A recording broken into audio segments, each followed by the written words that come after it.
À Londres, les gratte-ciel ont été construits après la Seconde Guerre mondiale comme solution économique. Cependant, avec le temps, ils sont devenus un refuge pour les criminels.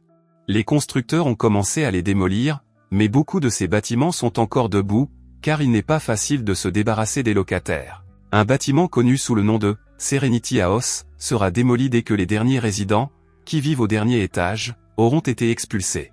Une nuit, un adolescent nommé Nick court aussi vite qu'il le peut pour échapper à deux voyous.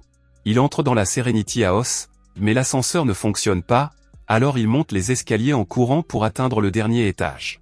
Il frappe aux portes et demande de l'aide, mais les gens l'ignorent. Finalement, les voyous le rattrapent et commencent à le battre brutalement. Entendant le bruit, Becky regarde par le Judas et essaie d'appeler la police, mais on la met en attente. Désespérée, Becky tente d'arrêter les voyous, mais ils la battent également. Les hommes traînent Nick qui continue à appeler à l'aide. Le lendemain, la police arrive dans l'immeuble pour enquêter sur la mort de Nick. Becky leur dit qu'elle n'a rien vu et explique ses blessures en disant qu'elle a été agressée. Cependant, l'inspecteur Devlin sait que les ambulanciers l'ont trouvé dans le couloir et en conclut qu'il s'agissait des mêmes voyous, mais elle dit qu'elle n'a pas vu leur visage. Devlin est en colère parce que personne dans l'immeuble ne fournit d'informations susceptibles d'aider à identifier les agresseurs et il promet de protéger quiconque acceptera de témoigner, mais Becky lui claque la porte au nez. 3 mois plus tard, Curtis est en train de collecter la protection auprès de ses voisins. Becky l'insulte lorsqu'elle apprend que le prix va bientôt augmenter. Neville ne se laisse pas intimider par Curtis et ne paie que pour protéger sa femme Vivian. Les dealers locaux Gary et Mark proposent leur aide, mais Curtis se contente de prendre leurs cigarettes et les ignore. Seul dans son appartement, Paul essaie de rester loin de la bouteille d'alcool, mais sa dépendance finit par l'emporter et il boit. Cette nuit-là, Becky sort et tombe sur Jenny, une voisine qui a laissé ses enfants seuls pour aller à une fête. Le lendemain matin, la connexion internet de l'immeuble ne fonctionne plus. Becky se réveille à côté de son collègue, qui est venu chez elle pour une aventure d'un soir après une fête. Ils prennent leur petit déjeuner ensemble et discutent de l'avenir de leur relation. Soudain, l'homme est touché à la tête et son corps s'effondre sur le sol tandis que Becky hurle de terreur. Dans un immeuble voisin, un tireur embusqué se prépare à tirer à nouveau. Dans un autre appartement, Carol et son fils Daniel sont choqués de voir que son mari a également été touché. Le tireur continue de tirer sur les fenêtres de tous les appartements du dernier étage, tuant plusieurs résidents et en blessant d'autres. Les survivants paniqués se rassemblent dans le couloir, mais aucun de leurs téléphones ne fonctionne, ils ne peuvent donc pas appeler la police.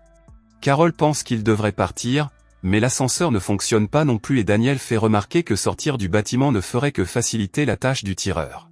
Gary sort avec Mark blessé et implore de l'aide, mais Carol lui rappelle qu'ils ne les ont jamais défendus contre Curtis, donc ils ne le méritent pas. Violet connaît quelques techniques de premier secours, elle demande donc de l'alcool et des draps pour nettoyer la blessure. Jenny sort alors de son appartement en larmes, car ses 2 enfants ont été tués.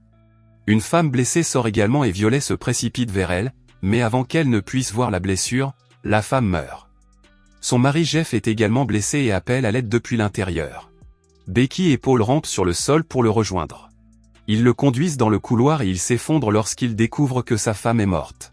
Il remarque ensuite que Curtis a disparu, alors Becky et Paul vont vérifier. Elle crie et frappe à sa porte, mais il ne répond pas, alors elle enfonce la porte d'un coup de pied.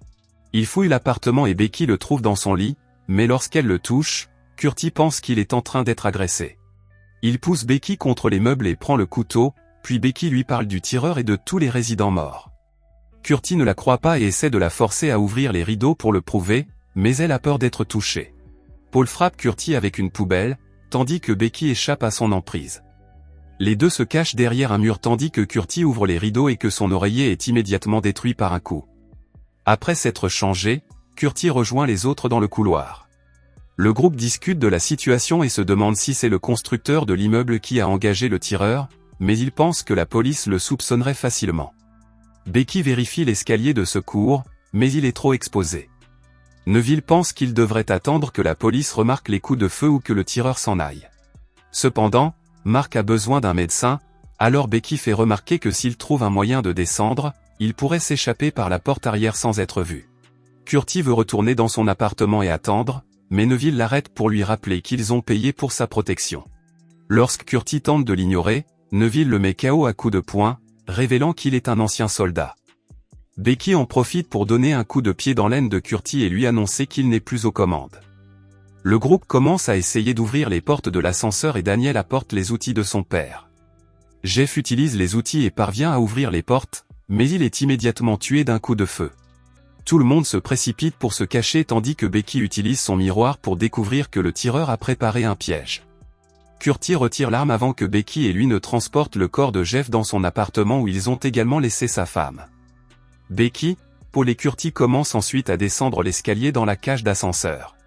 Ils finissent par atteindre les portes du rez-de-chaussée et les ouvrent avec l'outil. Ils essaient la porte arrière, mais elle ne s'ouvre pas, alors Curtis utilise les outils pour la retirer. Le trio est cependant bouleversé de découvrir que la sortie a été bloquée par un énorme conteneur. Ils n'ont d'autre choix que de retourner au dernier étage. Pendant ce temps, Mark continue de souffrir énormément et prend ses médicaments, ignorant les avertissements de Gary. Le groupe discute d'autres idées et Becky pense que quelqu'un devrait monter sur le toit, d'où il pourrait descendre à l'arrière du bâtiment à l'aide de draps. Violet dit que les draps ne seraient pas assez longs et suggère d'utiliser les tuyaux d'incendie à la place. Une discussion s'ensuit pour savoir qui va le faire, car c'est trop dangereux, et il se demande à nouveau pourquoi tout cela arrive. Jenny regarde la feuille avec les émoticônes et remarque qu'elle représente les 3 singes sages, ne pas voir le mal, ne pas entendre le mal, ne pas parler du mal. Elle comprend qu'ils vont être tués par vengeance, parce qu'ils n'ont pas aidé Nick, ni la police. Acceptant son destin, Jenny annonce qu'elle veut retrouver ses enfants et entre dans son appartement, où elle est immédiatement tuée. Tout le monde est triste, mais Curtis les traite d'hypocrites parce qu'ils ont tous jugé Jenny pour la façon dont elle a géré ses enfants bruyants. À la tombée de la nuit, Carol dit qu'il devrait éteindre toutes les lumières et se faufiler dehors, mais les autres font remarquer que le tireur a probablement un viseur nocturne. Curtis remarque que les émoticônes sont sur les murs, mais qu'elles ont également été peintes spécialement sur la porte de Mark et Gary. Les deux prétendent ne rien savoir, alors Curtis les oblige à entrer pour parler. Après avoir verrouillé la porte, Curtis se met à leur crier dessus pour leur imprudence, les accusant d'avoir tué Nick.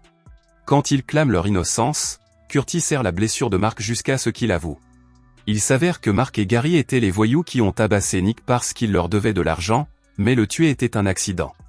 Ils parlent si fort que les gens dans le couloir les entendent et commencent à discuter pour savoir s'ils doivent livrer les voyous aux tireurs pour se sauver. Curtis pense également que les deux devraient assumer la responsabilité et lorsqu'ils refusent, il commence à les frapper. Curtis place Gary devant la fenêtre et il déplace le rideau, Gary est alors rapidement tué. Les autres survivants paniquent, mais ils n'arrivent pas à ouvrir la porte. Quand Curtis remarque que Mark essaie de s'enfuir en rampant, il le frappe avant de le maintenir contre la fenêtre, faisant en sorte que Mark soit également touché. Curtis retourne dans le couloir et raconte aux autres ce qu'il a fait, défendant sa décision lorsque Becky le réprimande. Carol pense que c'est fini et essaie de partir avec Daniel, mais les autres tentent de l'en empêcher car ils ne sont pas sûrs que le tireur est fini. Lorsque Becky essaie de la raisonner, Carol lui répond qu'elle ne peut pas savoir ce que c'est que de perdre un être cher car elle n'a perdu qu'un compagnon de lit, ce qui lui vaut une gifle de Becky. Le groupe se précipite pour bloquer la sortie de secours et convainc Carol de laisser au moins Daniel. Suivant les conseils de Curtis, Carol sort un bras et, comme rien ne se passe, elle sort. Ils se précipitent dans les escaliers et atteignent la porte arrière, où Daniel utilise l'interphone pour dire au groupe qu'ils vont bien. Cependant, dès que Carol fait quelques pas dehors, le tireur la bat. Daniel, terrifié, attrape une tôle pour s'en servir comme bouclier et tente de s'échapper, mais le tireur lui tire dans la main et le tue également. Becky veut ensuite essayer son plan du toit. Paul lui dit de rester car elle est la seule à avoir un cerveau et il se porte volontaire, car il n'a personne dans sa vie. Le groupe commence à travailler pour attacher les tuyaux d'incendie, mais s'arrête lorsqu'il remarque que Paul tremble. Il explique qu'il n'a pas bu depuis 24 heures et que cela l'affecte. Curtis apporte du whisky et Paul boit jusqu'à ce qu'il se sente mieux. Curtis utilise ensuite un marteau pour casser la serrure de la porte du toit. Violet l'ouvre, mais elle est immédiatement touchée par un autre fusil caché. La jeune fille meurt dans les bras de Neville, qui s'effondre nerveusement. Les autres se faufilent sur le toit et attachent les tuyaux. Paul saute rapidement par-dessus le bord et commence à descendre. Au début, cela semble fonctionner, mais bientôt, le tireur commence à tirer sur le tuyau. Curtis sort de sa cachette pour le distraire, mais cela ne suffit pas, le tireur continue de tirer sur le tuyau jusqu'à ce qu'il se brise et que Paul tombe, mourant. Becky fait une crise de nerfs et Curtis doit la maintenir pour la cacher. Les deux retournent discrètement à l'intérieur et Becky, furieuse, annoncent qu'ils vont mettre le feu à la maison. Elle espère que quelqu'un verra le feu et appellera les secours. Comme ils risquent de ne pas survivre à leur plan, les 3 résidents restants décident de prendre un dernier repas avec du vin. Le matin, Becky et Neville commencent à descendre dans la cage d'ascenseur tandis que Curtis commence à verser du carburant dans chaque appartement. Curtis met des objets métalliques dans le micro-ondes et l'allume, puis allume également les plaques de cuisson. Enfin, il utilise un briquet sur des journaux et les jette pour mettre le feu. Alors qu'il marche dans le couloir, le micro-ondes explose dans l'appartement. Alors que Curtis descend l'escalier, une vis se détache et le fait tomber. Il survit, mais se casse une jambe. Becky et Curtis utilisent un t-shirt et une ceinture pour bander la jambe blessée. Au dernier étage, les flammes se propagent dans les appartements. Le constructeur de l'immeuble et son assistant arrivent rapidement, mais ils ne peuvent pas appeler les secours car leur téléphone ne fonctionne pas non plus. Lorsqu'ils sortent de la voiture pour vérifier les corps, ils sont à leur tour tués. Le tireur est juste à côté d'eux. Becky entend tous les bruits et dit à Neville d'emmener Curtis dans un appartement, tandis qu'elle décide de se cacher au-dessus de l'ascenseur. Le tireur lance alors une grenade fumigène dans le couloir et entre pour fouiller les lieux.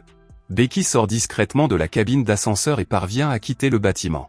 Dans la voiture du constructeur, elle trouve un pistolet à clous et s'en sert pour tirer sur le tireur. L'homme riposte et blesse Becky à l'épaule. Neville et Curtis profitent de l'occasion pour sortir et attaquer le tireur, lui faisant lâcher son arme. Tandis que Becky le tient en joue, Neville le démasque et il découvre qu'il s'agit du détective Devlin, qui leur dit qu'ils le méritent tous pour ne pas avoir aidé le monde à rendre justice. Becky et Neville commencent à le rouer de coups tout en évoquant les enfants de Jenny, qui étaient innocents. Curtis tente de calmer Becky, lui disant qu'elle ne sera plus la même après avoir ôté une vie. Devlin profite de la distraction pour frapper Neville avec un taser et commence alors à se battre avec Becky pour l'arme. Elle tente de se défendre, mais il la maîtrise facilement. Curtis tente également de l'attaquer, mais comme il est blessé, Devlin le met rapidement hors d'état de nuire. Alors qu'il s'apprête à tirer sur Becky, elle sort le pistolet à clous et lui tire dans la tête, le tuant enfin. Les 3 survivants peuvent enfin quitter le bâtiment alors qu'ils entendent les sirènes des pompiers. Si vous avez aimé la vidéo et que vous souhaitez aider la chaîne à grandir, laissez un like, un commentaire et abonnez-vous.